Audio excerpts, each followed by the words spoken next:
Alors, la grande question. Qu'est-ce que Dieu? C'est sans doute une des plus vieilles questions de l'humanité. Aujourd'hui, on va tenter d'y voir un peu plus clair. On va plonger dans une analyse qui s'inspire d'un article vraiment fascinant sur le sens, la croyance, la vérité, tout ça. Préparez-vous parce qu'on va aller au cœur d'une réflexion assez profonde. Et tout part de ces questions. Vous savez, ces questions qu'on se pose tous, un jour ou l'autre. Quel est le sens de la vie? Sérieusement, qu'est-ce qu'on fait là? C'est vraiment cette quête universelle de but, de raison d'être, qui est au fondement de tout. Bon, alors entrons dans le vif du sujet. L'auteur de l'article propose une idée assez forte en fait. Il dit que cette recherche de sens qui part d'une bonne intention, eh bien, elle est souvent corrompue. Et le coupable, d'après lui, c'est assez surprenant. Ce serait notre propre imagination. Et ça nous amène à son concept clé, ce qu'il appelle les demi-vérités. Alors, qu'est-ce que c'est ? L'idée est à la fois simple et assez radicale. Pensez à n'importe quel système de croyance. D'après l'auteur, il y aurait un fond de vérité authentique, mais ce fond de vérité serait noyé sous un tas d'ajouts, des choses purement imaginées par l'homme, des fictions en quelque sorte. Et c'est là que tout le problème commencerait.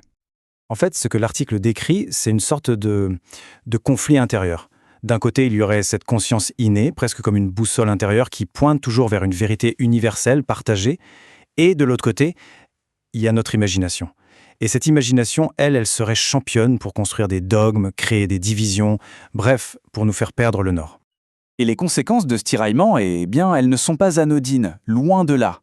L'auteur est assez direct, voire brutal, quand il dit que l'humanité est en mode d'autodestruction depuis la création. C'est fort. L'idée, c'est qu'en choisissant de suivre notre imagination plutôt que cette vérité de fond, on se serait engagé sur une pente glissante, celle qui mène aux conflits, aux guerres, tout ça basé sur des histoires qu'on s'est racontées. Ok, le constat est assez sombre. Mais alors, que faire? Est-ce qu'il y a une solution? L'auteur en propose une sorte de méthode, mais c'est une métaphore. Il appelle ça le processus d'ébullition spirituelle. Ça a l'air intriguant, non?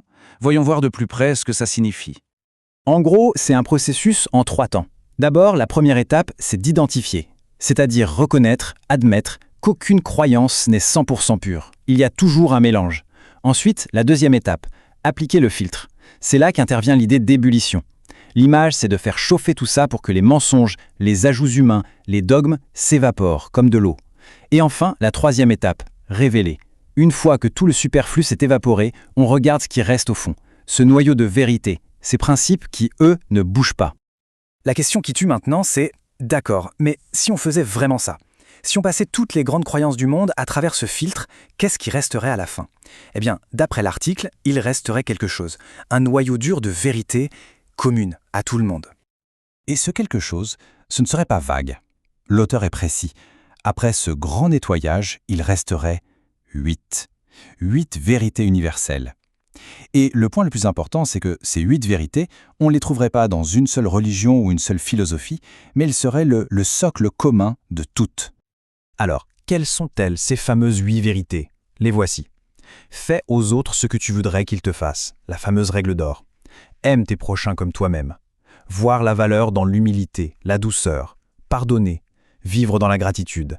Aimer la vérité. Le service aux autres. Et aide dans la prière. L'idée, c'est que ces principes, on les retrouve partout sous différentes formes, bien sûr. C'est ça le véritable héritage spirituel de l'humanité une fois qu'on a enlevé tout le bruit créé par l'imagination. On arrive maintenant à la fin de la pensée de l'auteur.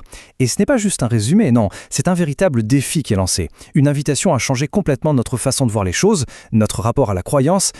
Le défi tient en 2 parties. La première, c'est ça. Croire moins et penser plus. C'est clair, net. Ça nous invite à arrêter d'accepter passivement les choses et à commencer à réfléchir par nous-mêmes. Et la deuxième partie du défi vient compléter la première, imaginer moins et comprendre plus. On retrouve cette opposition centrale, l'imagination qui nous enferme dans des illusions contre la compréhension qui, elle, cherche à vraiment saisir le réel. Et le but de tout ça, au final, c'est un mot, la libération. Se libérer de ce que l'article appelle l'esclavage de l'imagination et de la peur. L'idée, c'est de pouvoir enfin être authentique, en phase avec la vérité. Et pour finir, l'auteur garde sa pensée la plus provocatrice pour la fin. Il suggère que même le fait de ne pas croire est une croyance. Il retourne complètement le miroir et pose cette question qui fait un peu grincer des dents. Est-ce que dire « je suis sûr à 100% qu'il n'y a pas de créateur » ce n'est pas, au fond, la forme de croyance la plus folle ? C'est une sacrée question pour terminer, qui laisse matière à réfléchir. Et voilà, c'est la fin de notre plongée dans ces idées vraiment denses sur la foi, la raison, la vérité. Si cette exploration a éveillé quelque chose, si ça a piqué la curiosité et que l'envie de discuter est là, c'est tout à fait possible de continuer. Si cette analyse a apporté de la valeur, un petit j'aime, ça aide toujours. Et bien sûr, s'abonner, c'est le meilleur moyen de ne pas rater les prochaines.